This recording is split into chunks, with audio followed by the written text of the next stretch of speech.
Hello learners of all ages, my name is Mr. Montgomery. I teach 4th and 5th grade math, and today we're going to be learning about equivalent fractions.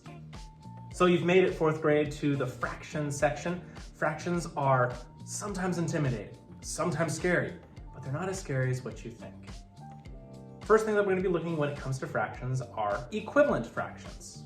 Well, equivalent means that they have the same value on one side as the other.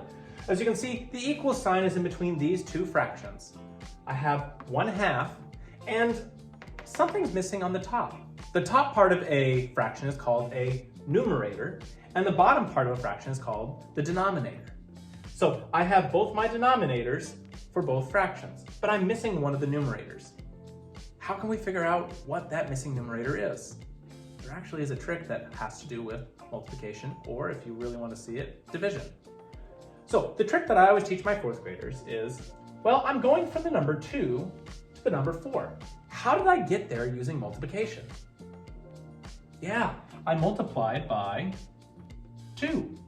Now, with fractions, whatever you do to the bottom or the denominator, you also have to do to the numerator. And the same is, whatever you do to the numerator, you also have to do to the denominator. So if I multiply by 2 in the denominator spot, I'm also going to have to multiply by 2 in the numerator spot. So 2 times 2 is 4. What's 1 times 2? It's 2. So that means my numerator here is 2. 1/2 is equal to 2/4. If I wanted to draw a picture of 2 pies, I like pies, especially the cherry pies. But if I divide one of them in half and shaded in the half part that was eaten, because again, I like pies, and the other pie is divided into how many pieces? It's divided into 4. The denominator tells us how many pieces we have in our whole. And I have 2 of them that are eaten. Do you see how they're the same value that's already eaten in the pie? What would be another equivalent fraction to a half if I had it equivalent to blank over 8? Well, you would ask, how many times did I multiply to get from 2 to 8? 2, 4, 6, 8, that's times 4. Whenever I do to the denominator, I also have to do to the numerator. What's 1 times 4? Yeah, it would be 4/8. So 4/8 is equivalent to 2/4, which is also equivalent to 1/2. Now sometimes you might have a bigger fraction to the left-hand side and a smaller fraction to the right-hand side. And you might be wondering, well, I can't multiply 3 times something to get 1, but I can divide. So how did I get from 3 to 1? What did I divide by? Yeah, anything divided by itself is going to be 1. 3 divided by 3 is 1, and whatever I do to the numerator, I have to do to the denominator. So I also have to do divided by 3 on the denominator spot. What's 12 divided by 3? Or another way to look at it, something times 3 equals 12. It's 4. Yeah.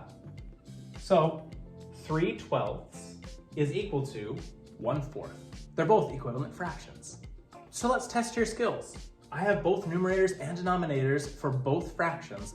You have to tell me, are these two fractions equivalent?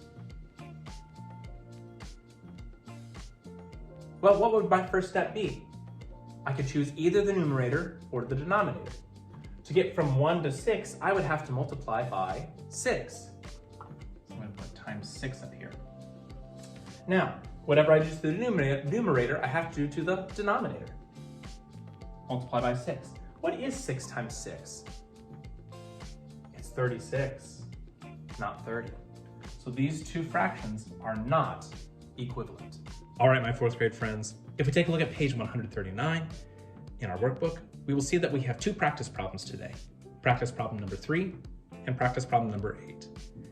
Both directions say, complete the equivalent fraction.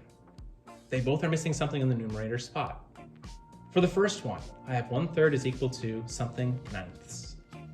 Well, since I don't have both my numerators, I'm going to have to figure out in the denominator spot, how did I get from 3 to 9? What did I multiply by? If you have any questions about equivalent fractions, please let me know when you come to class